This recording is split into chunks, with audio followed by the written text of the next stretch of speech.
আজকের এই ব্যাখ্যামূলক আয়োজনে সবাইকে স্বাগত। আজ আমরা খুব ইন্টারেস্টিং এবং গুরুত্বপূর্ণ একটা তাত্ত্বিক বিষয় নিয়ে কথা বলবো। আমাদের মূল ফোকাসটা হলো প্রার্থনায় মাধ্যম বা উসিলা ব্যবহারের সুনির্দিষ্ট ধর্মীয় বিধানগুলো আসলে কি। সরবরাহকৃত মূল গ্রন্থগুলোর আলোকে আমরা পুরো বিষয়টা একেবারে নিরপেক্ষভাবে কোনো ধরনের পক্ষপাতিত্ব ছাড়া বিশ্লেষণ করব। চলুন শুরু করা যাক। আচ্ছা, চলুন একেবারে সরাসরি মূল প্রসঙ্গে ঢুকে পড়ি। প্রশ্নটা খুবই সোজা এবং স্পষ্ট। নবী বা অলির উসিলায় দোয়া করা যায় কি? মানে প্রার্থনার ক্ষেত্রে কোনো নবী বা সাধক ব্যক্তির মাধ্যম ব্যবহার করা কি অনুমোদিত? ব্যাপারটা বেশ জটিল হলেও এর চেয়ে সরাসরি আর কোনো প্রশ্ন হতে পারে না, তাই না?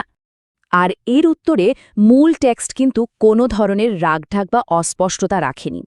একেবারে স্পষ্ট উত্তর হল না, নবী বা অলির উসিলায় বা মাধ্যমে দোয়া করা যায় না।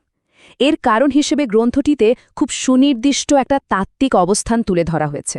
বলা হচ্ছে মহান আল্লাহ সরাসরি তার কাছেই প্রার্থনা করতে নির্দেশ দিয়েছেন।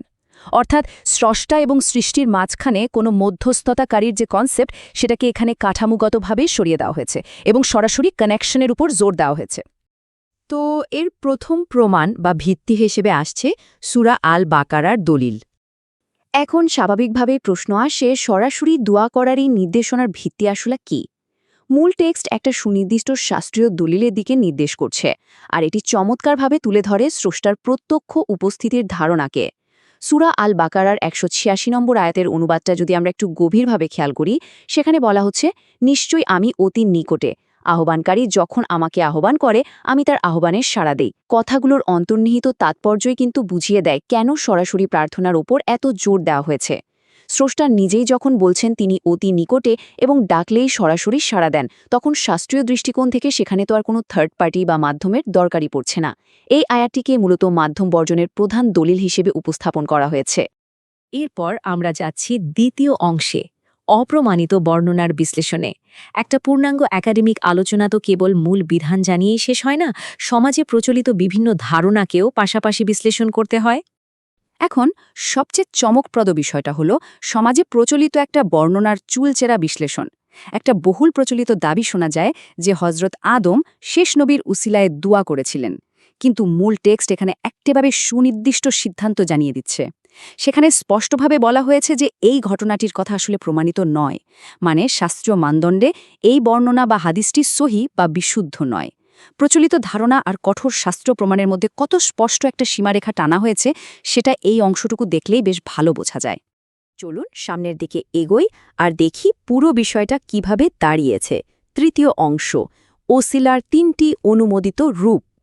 এতক্ষণের আলোচনায় আমরা দেখলাম কি কি করা যাবে না বা কোনটা প্রমাণিত নয়, কিন্তু মূল টেক্সট শুধু নিষেধের ভেতরেই আটকে নেই, বরং অত্যন্ত সুশৃঙ্খলভাবে জানিয়ে দিয়েছে ঠিক কোন ধরনের মাধ্যম ব্যবহার করাটা অনুমোদিত। প্রমাণের ভিত্তিতে এই উপায়গুলো মূলত ৩টি। প্রথমত, মহান আল্লাহর নিজের নাম ও গুণাবলীর উসিলায় দোয়া করা যায়। দ্বিতীয়ত, যিনি প্রার্থনা করছেন তিনি তার নিজের করা কোনো সৎকর্ম বা নেক আমলের উসিলা দিতে পারেন। এবং তৃতীয়ত, কোনো জীবিত ও উপস্থিত সৎ ব্যক্তির কাছে গিয়ে তাকে নিজের জন্য দোয়া করতে বলা যায়। তার মানে দাঁড়ালো, উসিলার কনসেপ্টটাকে কিন্তু পুরোপুরি বাতিল করা হয়নি, বরং একে একটা সুনির্দিষ্ট শাস্ত্রীয় কাঠামোর মধ্যে সুন্দরভাবে সাজিয়ে দেওয়া হয়েছে। আর হ্যাঁ, এই যে এত বিশ্লেষণ, এত দলিল বা সিদ্ধান্ত, এগুলোর তো একটা নির্ভরযোগ্য ভিত্তি থাকা চাই, তাই না? এই বিস্তারিত প্রমাণের জন্য আলোচ্য টেক্সটে একটা সুনির্দিষ্ট রেফারেন্সের কথা বলা হয়েছে, আর সেটি হল তাওহীদ কওমুদি গ্রন্থ। এই তথ্যসূত্রটি পুরো আলোচনাকে একটা মজবুত একাডেমিক রূপ দিয়েছে, যার ফলে চাইলে যে কেউ আরও বিস্তারিত জানার জন্য সরাসরি মূল উৎসে ফিরে যেতে পারবেন। তো পুরো বিশ্লেষণ শেষে একটা বিষয় কিন্তু সত্যি গভীর ভাবনার খোরাক যোগায়।